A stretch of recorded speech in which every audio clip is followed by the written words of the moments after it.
Hello.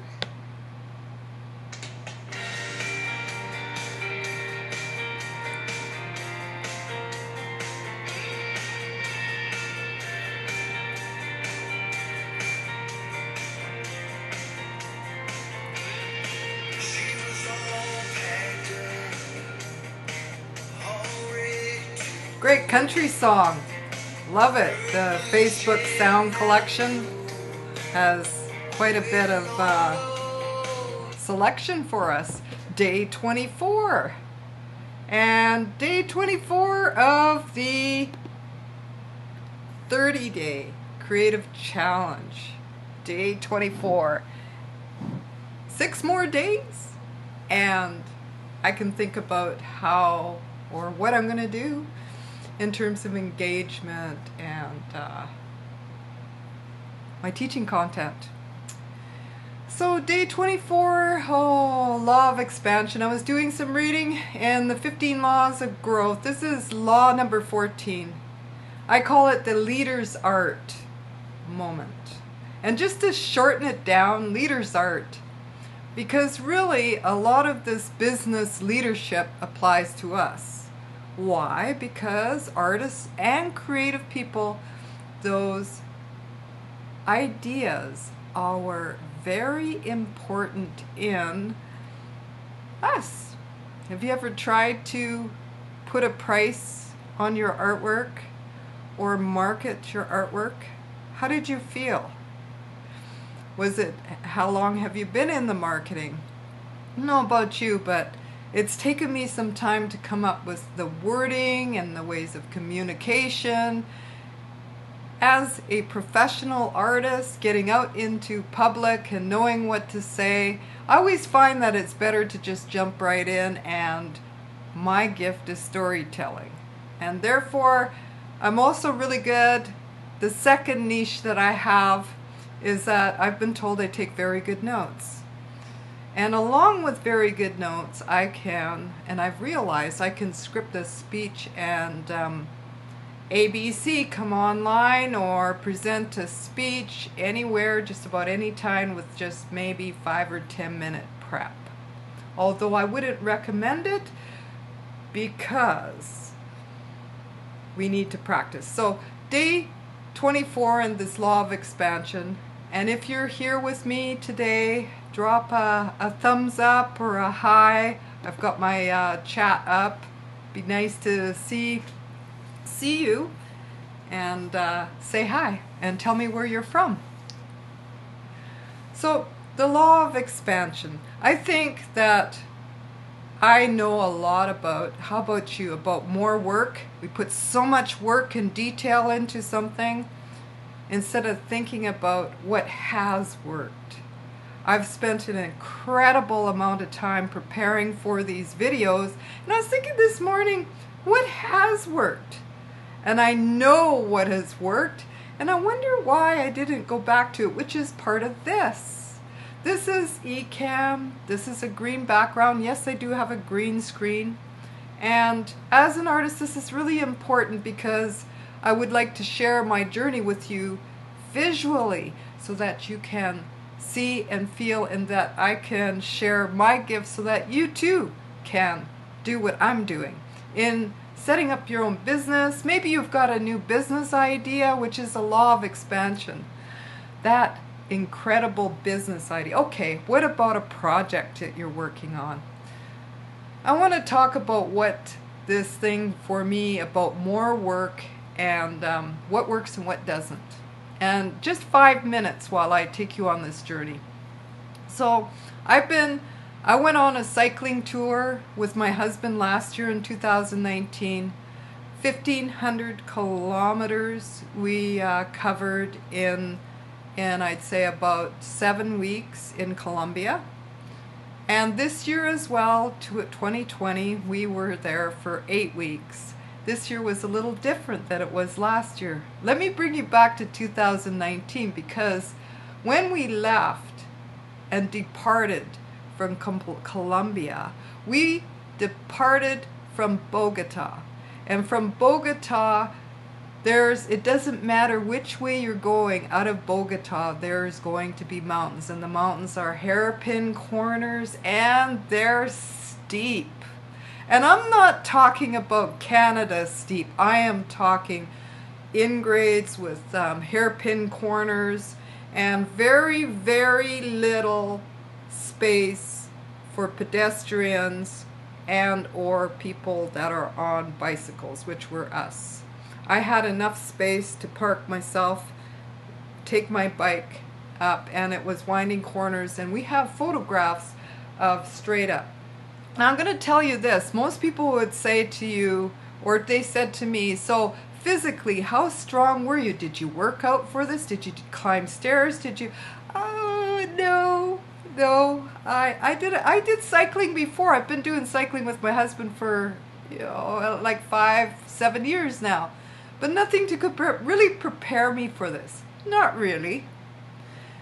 That day, we spent 17 kilometers going straight up, and I was pushing my bike straight up hillsides, upgrades. And I had to have my husband come and push the bike with me. What was happening there for me was that wasn't about physical strength. It was about psychological strength.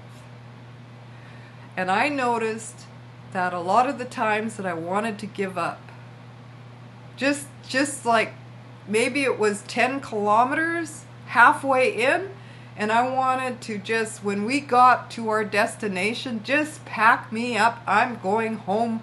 I quit. Every part of me, from my toes to the tip of my nose, hurt. And I was hot, I was sunburned, I had skin rash, and the list goes on. I was thirsty. There were times in that 40-degree weather I wondered if we were crazy or we had lost our mind. But here's the thing that I want to say is that I noticed, and up until that time, I noticed that giving up was in a lot of the things in my life. Like those unfinished canvases, like the unfinished diploma, like I would get to one course before I achieved a diploma. I would get 10 or 5 credits away from completing, I think I'm 10 credits away from a bachelor's, but it always depends on which university you're going to apply for. And I realized that when it got really tough psychologically, the best thing to do for me was to give up. And the law of expansion says we must continue on. Learning is discovering that something is possible by Fritz Paris. And so my giving up was interwoven in a lot of what I did. Unfinished artwork, like I said, incomplete courses, lack of contact with my family and my friends. It just consistently showed up in my life. And then I became aware of how important that trip was to finish. Yes, we did finish. And I can honestly say that the growth that I experienced, I didn't recognize it until I came back in March to Canada and I started to do my work on my art. I went from the monotone blues to brilliant oranges and yellows, and I was ready to take risk in my work, in my artwork, like I have never ever done in my whole life. It was so invigorating. I had such freedom because that one thing in my life challenged me to the maximum. It was not only scary, it was at times insecure. We couldn't tell from A to B whether we were going to have a hotel, etc. It pushed me, and I expanded in my growth unbelievably. Now, there's an author named Kevin Hall, and he's an author of Aspire, and he describes the growth of tradesmen from apprenticeship to master. And this is, here we are, not just as artists, but as creative people. First, you must become an apprentice, which means learner. And the word comes from the French, I can't say the French, apprendre. Somebody can correct me online. Maybe, anyways, you can write it to spell it out, which means to learn. It is a person who selects a trade and then finds a master to teach him the skills. So this describes going to school, university, colleges, secondary, any kind of education that is around the area of our interest. And so we start there. And then journeyman, where it takes us after we get out, we get our certificates or our bachelors, after learning all that we can from that person or faculty member, we're taking out to broaden our education. Which brings us to mentorship, really. Because mentorship is a privilege to work with a master, someone who has been down that road for many years, shows success, is reliable, accountable, and trustworthy, who can teach us how to implement fundamentals. It is so important to note this because as soon as we know who that person is, they can take us where we want to go. And I find that a lot of that, we get the fundamentals in the area with the apprenticeship.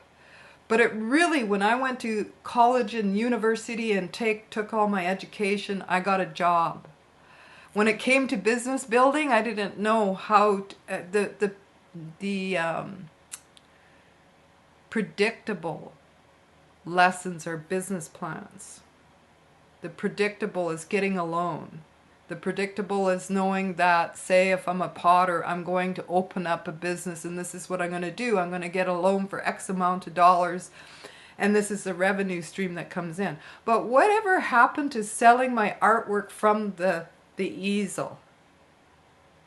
We did a bit of that. We did exhibitions. But the exhibitions didn't teach me how to talk to a buyer. And it didn't teach me what business systems were.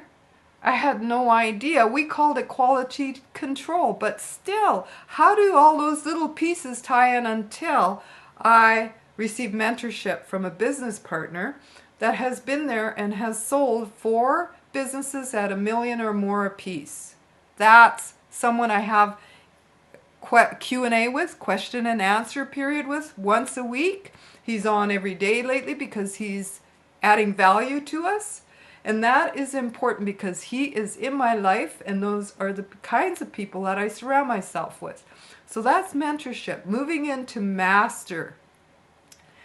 You become your dream realized with the support from that last piece, which was your journeyman, but really it was the business person. Okay, so in my mentorship, I went into my business in 2015 to teach and lead others in their zone from my zone.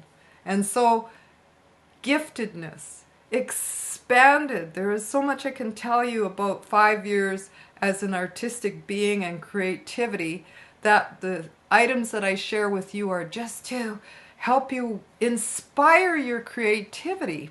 And I love that part about being creative, not just the artistic world, because it's not just for artists, it's for all of those of us that are creative. So from my strength zone, I'm going to share some art with you and anything that I think is very creative and inspiring. If you knew you could not fail, what would you do? My call to action for you, when you remove all the thinking that says I can't do that because I don't have enough time, I can't do that, I don't have enough time, I don't have enough money, I'll do that next year, I don't have enough resources, I need more content, I need more of this.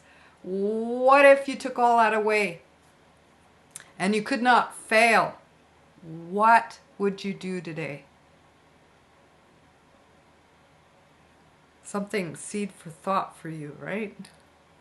It was for me. Okay, I'm going to move on and we are going to go down to the art. I'm on the other side of the camera. I will other side of the dashboard here, and I'm going to show you something. It's going to be 4 mixed media techniques. I've done them really quickly, and therefore it is only going to take maybe 5-6 minutes of your time. Okay, we're going to flip the camera over to my iPhone. Da, da, da. Okay, it looks more interesting than that when I get around the corner.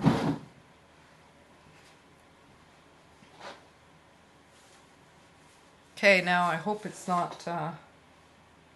one moment while I wake it up. Okay.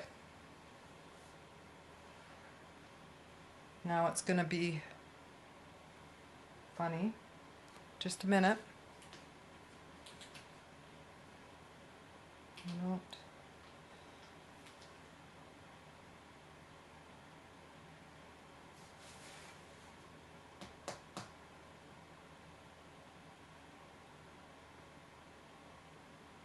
Okay. Is that going to work?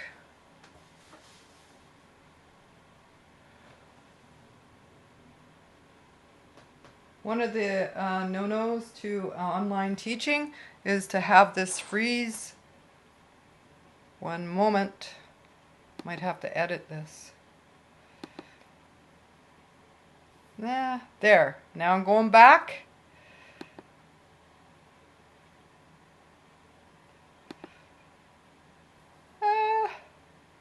Okay, we're gonna come up with plan B.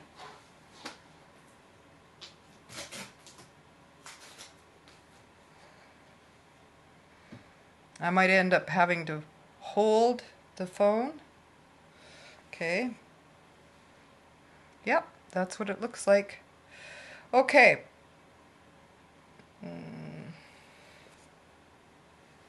This is fail forward big time. Okay, what I have here is paint, and I have Saran wrap. And we're going to pull it off.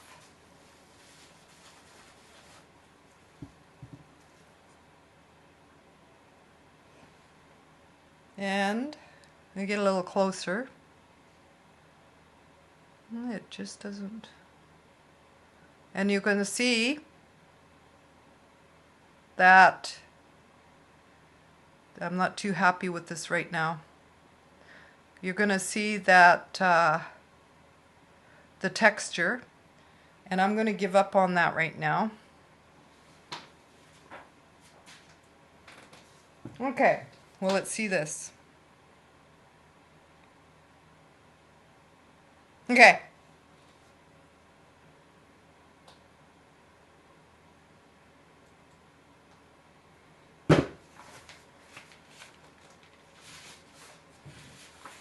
Plan B. When things don't go right, move to the next step, and this is a great example of fail forward. Okay, I'm going to show you what I've done. I'm so glad I do prep work ahead of time. What I did with this, and I'm going to get rid of the background. There's some more fail forward. Okay, just a sec here, guys. Because there. I'm sorry. Okay. This is, yeah, it doesn't look that great, but the Saran wrap I was showing you, you put some black and some pink paint on here. You take the Saran wrap, you put it on top of the paint, and you soak it up. You lift, you put down, you soak it up. And this is only the beginning of Saran wrap as mixed media. Kids can do this. You can make index cards as giveaway and that kind of thing. It's a great way to experiment with texture and color. Okay? This one, what I did is I put acrylic paint, a block. But before I did that, I used a spray gun, and it's huge, because I was supposed to be on the other side of that camera. Spray gun. Spray your paper, spray the acrylic dot, and move it around, and what you'll get is this. Okay? The other one with, when I spritz the acrylic paint with alcohol, not so much. It didn't work so much. Because alcohol ink you can make yourself and you can purchase. And I find that right now I don't have access and the ability, because of what's going on, to just drop in and get some alcohol inks from Sears. Okay, so I'm improvising. Then you go up to over in this corner here. Okay, this is where I spritzed alcohol on the acrylic paint. Okay, so go put your paint in a dish, add some alcohol, mix it up, put it on the page, and it will. See how it spreads so much easier? I like that. Now this is the one where I painted just with acrylic paint and water, and then I spritzed it with water, and it wasn't as effective, right? This is just an example of, we need to experiment, because this is the way we find different kinds of techniques. The one with the acrylic pour that you see, that's exactly what happened. Somebody had some oil and they mixed it with paints by accident. Who knows, maybe it was on a brush, and it blopped and it blurped and it did this really neat thing, and I went, hey, how did I do that? And that's how that art was born. Now, there's two more pieces that I want to show you. This is going to be a little bit harder for me to show you on the cam here, but I'm going to try. This is golden fiber paste. Actually, you can make this stuff too, but we won't get into that. Okay. We're going to go up like this. And you can see that it's what it's going to look like is it's going to look like ground up paper mache. And you can make this, like I said, yourself with a little cornstarch, water, and grind it up with your newspaper and just give it a whirl. The texture of this, when you put it on the canvas, will give you paper mache look. And it looks, I don't have anything to show you at the point where I've used this, because I'm one of those star artists that wait till I find something to put this on, right? Okay. You always need to seal your tubs really well, because what'll happen is it hardens really fast because of the polymer. The next one I'm going to show you,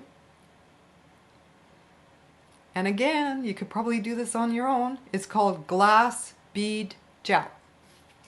And you open this up, and I wish you could see this closer, and that phone just did not want to work. You know what? I'm going to put this on a card, and then I'll take a picture, and after after my live, I will put it on where you can see it. So when you put it on, it looks like this. When it dries, it looks like that. You can then paint over this when it's dry, and it'll pick up a glassy look. Thank you for being patient with the technical difficulties, and I hope that you've enjoyed my presentation with you with the 4 different types of mixed media. If you have any questions about what I presented, or if you have missed something and didn't quite get it because of the technical difficulties, drop your comments down below. And please like and share so that others can enjoy the next 6 days. All my videos are located on Native Studio Art, and you can go through them if you're catching up. I appreciate you. I love that you joined me today, and I look forward to tomorrow. Love you all. Catch you later.